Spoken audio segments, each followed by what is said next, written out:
Dia kata, takut lah cerita.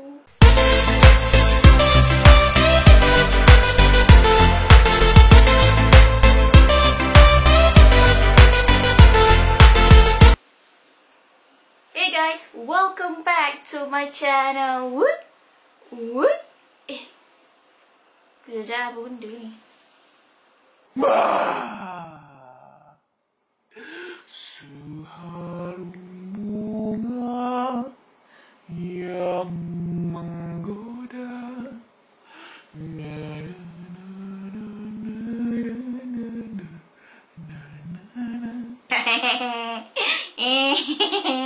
Ada yang terkejut ke? Ada yang terkejut ke? Mesti ada yang macam jangan tipu. Telefon nampak, skrin telefon nampak, skrin laptop nampak. Terkejut lah tu, Okay, so hari ni korang tahu daripada caption pun korang tahu sebenarnya Farah nak cerita apa hari ni. Macam beramai gila yang minta permintaan. Bila lampu dah merah, maksudnya aku nak cerita apa? Cerita hantu.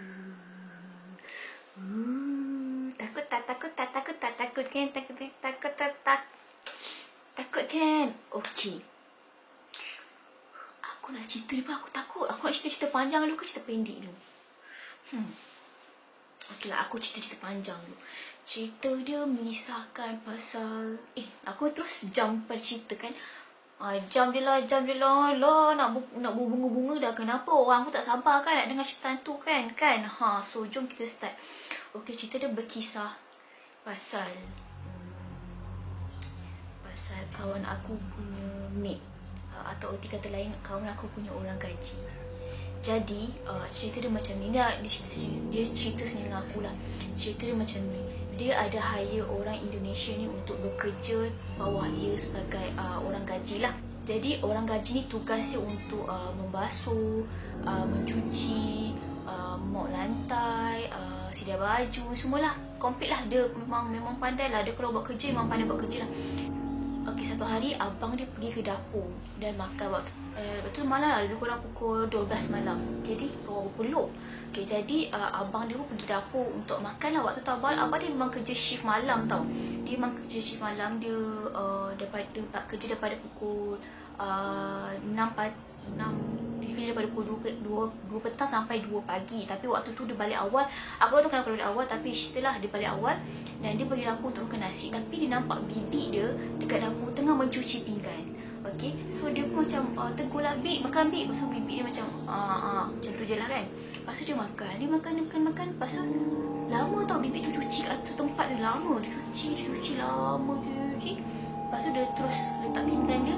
Terus dia tutup air dan dia keluar toilet rumah dia kat luar rumah tau. So dia pun keluar rumah pergi toilet. Lepas tu abang dia macam selama lah makan. Tiba-tiba bibik dia keluar daripada pintu bilik dia.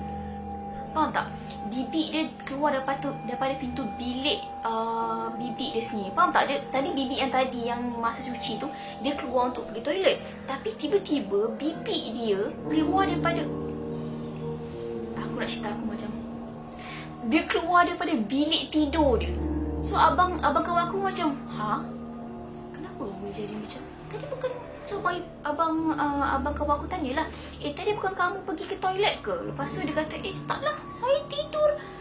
Saya nak ambil air haus. Lepas tu abang kawan aku macam, dia macam cuak. Lepas tu dia tak naklah persoalan kamu tu banyak-banyak tu. Lepas tu dia macam, okey lah, dia continue makan. Mungkin dia salah anggap pasal benda tu, okay. And second, ada 2 kejadian lah. Waktu dia hire bibik ni ada 2 kejadian lah.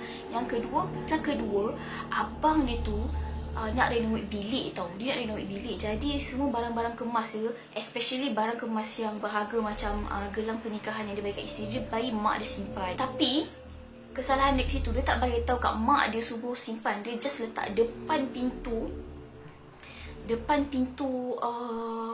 bilik mak dia sahaja. Lalu minggu dia terus minta mak dia, kata, mak, orang nak gelang pernikahan isteri orang balik lah. Lepas tu mak dia macam, bila kau bagi aku simpan? Lepas tu dia macam terkejut. Dia kata, orang ada gantung dekat depan pintu ni lah, tempat tombol pintu. Lepas tu dia kata, tak ada, tak simpan pun.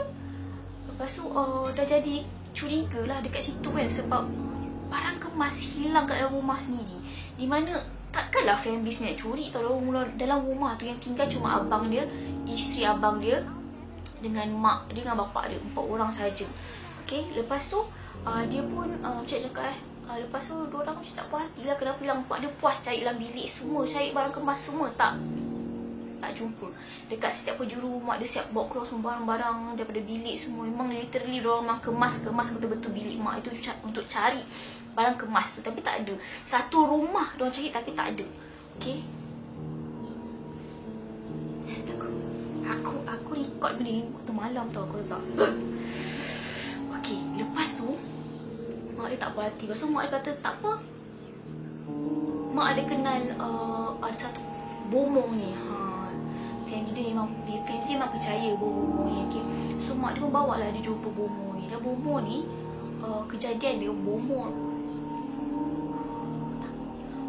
ni boleh scan rumah dia, boleh tahu kat mana benda tu berada, boleh tahu siapa yang ambil benda-benda semua. So pada satu hari tu dia pun jumpa bomoh tu. Bomoh tu kata, okey, boleh, saya boleh scankan rumah awak, tapi kena get ready lah. Kemungkinan mungkin ahli keluarga curi ke, ataupun orang lain nak curi ke. Dia kata macam tu lah. Sebab dia pun nak bagi warning lah, kalau misalkan keluarga mencuri, kau janganlah macam nak gaduh keluarga kau pun semua, jangan terkejut ke apa kan. Okay, so hari kejadian dia beritahu lah, pada hari ini semua saya akan datang rumah awak, tapi daripada jauh saya akan scan siapa yang mencuri ni semua. So pada hari tersebut diorang tu yang benar-benar memang standby untuk tidur awal.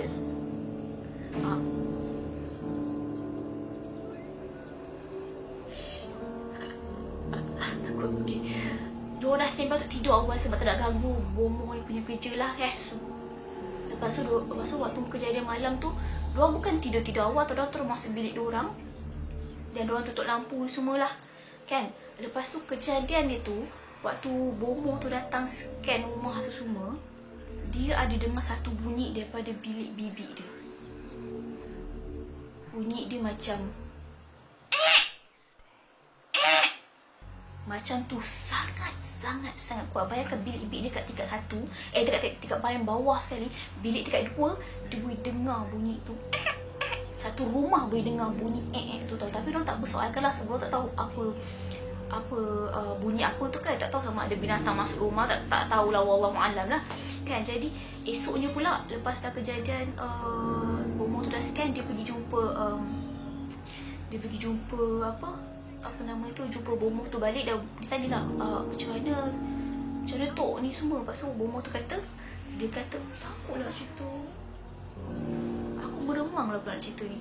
Dia kata yang mencuri itu orangnya gelap, rambut kerinting, dan waktu kejadian tu yang mencurinya tu baju putih ada lambang gajah yang tulis ada Thailand. Lepas tu dia macam fikir, siapa lah rumah yang pakai Thailand. Lepas tu bila dia fikir balik, cara bomoh tu describe sama rupa macam bibi dia. So dia tanyalah, orang tu Indonesia ke? Lepas tu tok tu kata, orang Indonesia. Jadi dah jelas kat situ yang mencurinya bibi dia, curi barang kemas. Lepas tu dia tanyalah, lepas tu tok ada jumpa apa-apa lagi ke? Lepas tu tok tu kata, sebenarnya bibi awak ni dia memang ada bila-bila lah juga. Sebenarnya dia ada kembar. Okay, so lepas kejadian tu, dia pun terus bagi rumah ada spot check bibi dia semua. Tak cakap apa, just spot check. Memang betul gelang emas tu ada dekat dalam beg bibi tu. Memang ada kat dalam beg bibi tu. So the next day dia pun ambil dia pun ambil lah. So the next day dia pun terus macam, you know what, abang dia cakap dengan kawan aku tu lah, kata abang yang pada tak boleh nak sabar lagi dah dengan dia, daripada abang simpan orang macam ni, lebih baik abang berhentikan dia kerja. So dia pun dah diberhentikan kerja dan barang gelang emas pun dah dapat. So cerita dia hantu dekat situ lah. Aku tak tahu lah, tak tahu. Okay, next cerita dia, kisah seterusnya ialah kisah kisah pasal asrama. Macam korang tahu mindset kita semua, asrama je mesti cerita hantu. Kalau tak cerita hantu, orang create cerita hantu. Kalau orang tak create cerita hantu, senior create cerita hantu nak takutkan junior. Kan selalu macam tu kan. So kawan aku ni pun ada pemikiran yang sama juga sebelum dia masuk ke dalam asrama. Dia rasa macam, Allah, senior nak cakap macam tu, nak takut-takutkan kita lah tu supaya yang masuk asrama, supaya jangan itu, jangan ini. Itu dia punya pemikiran dia sendiri lah. Jadi until one day tu dia register nak masuk ke dalam asrama. Okay, dia register, lepas tu dah semua dah ready, dah kat barang macam-macam. So dia pun tidur dalam asrama, dalam dom tu aku tak tahu, dia cerita macam dalam dom tu, okay, dalam dom tu ada lebih kurang 10 hingga 12 katil dalam dom tu ni lah. Dan katil dia katil yang double decker, yang stack yang dua kan. Okay, so dia dapat katil yang paling atas. Macam dia pun penat lah kan, sebab angkat barang banyak-banyak. Macam nak pergi asrama ni, korang tahu lah kan, nak masuk asrama kan macam-macam benda korang kena siapkan. Dah kena siapkan, lepas tu kena kemas angkat barang, kena buat itu, kena buat ini kan. So agak penat lah hari pertama dia duduk kat asrama tu. Okay, jadi dia pun tidur, dia nyenyak tidur. Lepas tu malam tu dia tiba-tiba terdengar orang ajak main.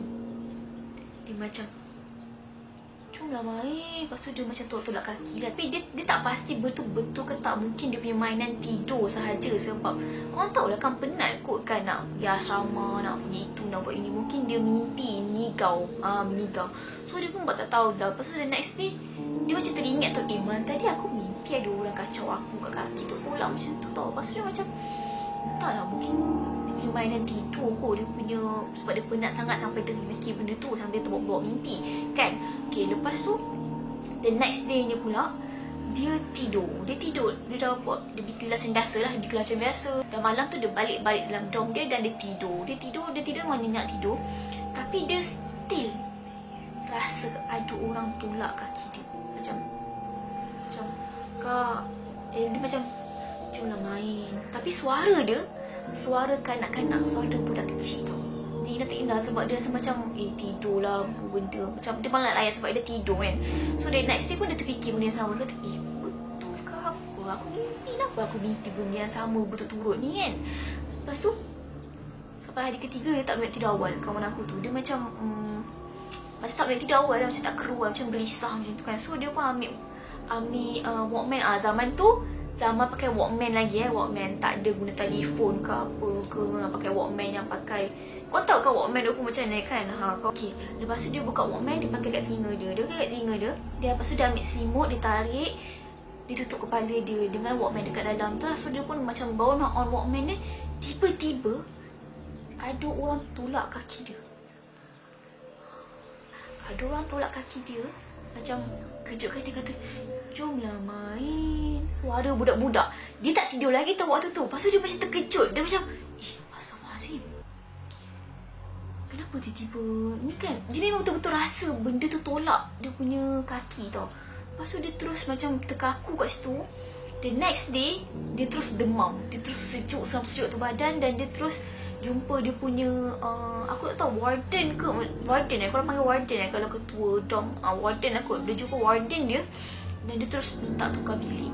Dan lepas dia tukar bilik, alhamdulillah tak ada apa terjadi kat dia lah. Aku tak tahu orang selepas dia tu, lepas tidur kat katil tu, aku tak tahu katil tu masalah ke ataupun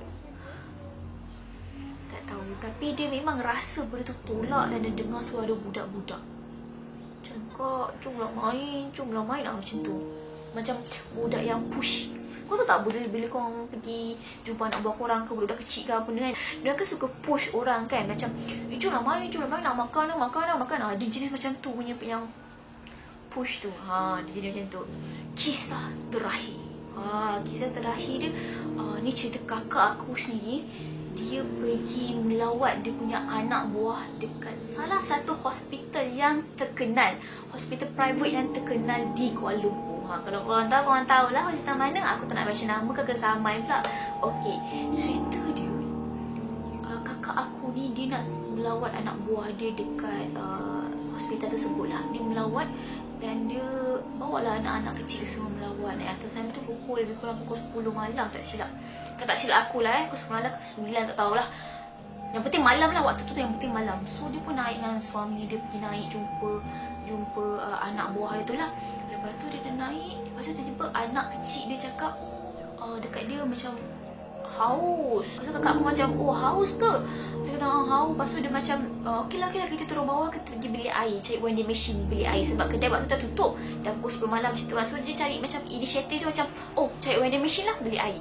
Okay, so dia pun turun. Selalunya, kebiasaannya bila kakak aku nak pergi beli air ataupun nak pergi mana-mana ke, suami dia akan ikut sama-sama untuk teman dia. Lagipun waktu tu dah malam tau. Patutnya suami dia datang dan teman lah. Tapi hari kejadian, tiba-tiba suami dia macam tak apalah, pergilah pergi. Tapi kebiasaannya suami dia akan temankan dia pergi mana-mana tau. Tapi malam tu je suami tak temankan dia. So dia pun turun dengan anak dia, 2 orang, untuk beli air lah. Okay, macam korang tahu, air selalunya kan vending machine selalu kan dekat bawah, kat ground floor kan, So dia pun turun bawah bawa anak. Kanan kiri ada anak lah, kanan kiri ada anak lah, dia pegang tangan anak dia turun naik lift. Okay, so dia pun picit nak turun bawah naik lift. Lepas tu tiba-tiba lift tu terbuka. Buka, dia tengok, penuhnya lift ni. Lift ni penuh dengan lelaki-lelaki. Takut. Dengan lelaki-lelaki yang pakai serban, pakai jubah putih. Tapi yang peliknya, lelaki-lelaki ni semua menghadap ke sana. Macam nak cakap, dia tak menghadap muka kita tau. Dia menghadap dinding lift tu. Faham tak? Macam sekarang COVID-19, bila kita naik lift kan, kita tak boleh pandang muka orang, kita kena balik muka kita ke dinding lift tu kan. Faham tak? Macam tu kan. So dia macam pelik, ramainya, penuh, literally penuh. Dan orang tu semua macam, lepas tu bila lift tu terbuka, dia nampak benda tu kan, macam penuhnya. Lepas tu orang tu macam, diorang tu semua ke tepi-tepi, bagi dia ruangan untuk kakak aku masuk. So kakak aku masuk. Lepas tu kakak aku masuk.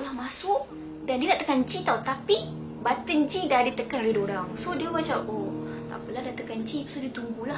Daripada tingkat tu dia turun bawah, dia tunggulah. Dalam perjalanan nak turun bawah tu, dia ada rasa nafas orang. Nafas orang macam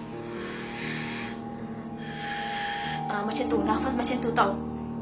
Tapi yang peliknya, macam cakap, dia pusingkan badan dia ke belakang dinding tau. Dia pusing belakang, dia menghadap ke dinding, tapi nafas dia boleh terdengar kat telinga kat aku. Macam rapat sangat nafas dia. Faham tak?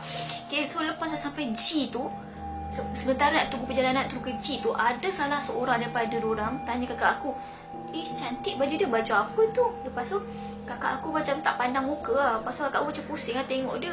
Tapi dia tak pandang muka tau. Dia tak pandang muka kakak aku tau. Dia macam jadi tunjukkan pandangan. So kakak aku macam, mungkin dia Islamik kot, dia tak nak pandang mata ke orang ke apa ke, macam tu lah kan. So kakak aku tengok, baju baru, baju bola, baju Arsenal lah. Lepas tu dah sampai ke ground floor, ting.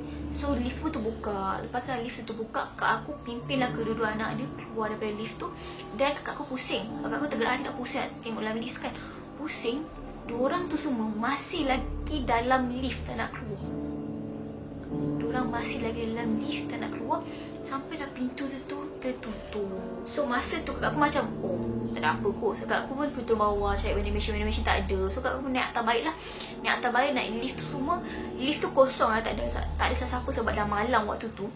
So dia pun naik atas. Pada naik atas jumpa suami dia. Dia cerita dengan suami dia, kata tadi orang nak turun bawah, nak beli air, tapi vending machine tak ada. Lepas tu dalam macam nak turun bawah tu, dalam lift tu penuh, ramai orang dengan orang baju putih, dengan pakai serban. Lepas tu abang ipar aku macam, penuh? Macam mana boleh penuh? Lepas tu kakak aku kata, penuh lah sebab ramai orang kan. Lepas tu abang ipar kata, lah kita kat tingkat 5 ni, patutnya kosong lah, kita kat tingkat terakhir. Macam ada orang pula ni. Lepas tu kakak aku rasa macam dah, ya ke? Kak aku baru terasa macam, tadi ada orang. Itulah kisah misteri dia. Tak tahulah itu orang betul ke ataupun jelmaan ke, tak tahu, wallahualam. Tak tahu. Okay, so aku rasa itu je cerita untuk kali ini.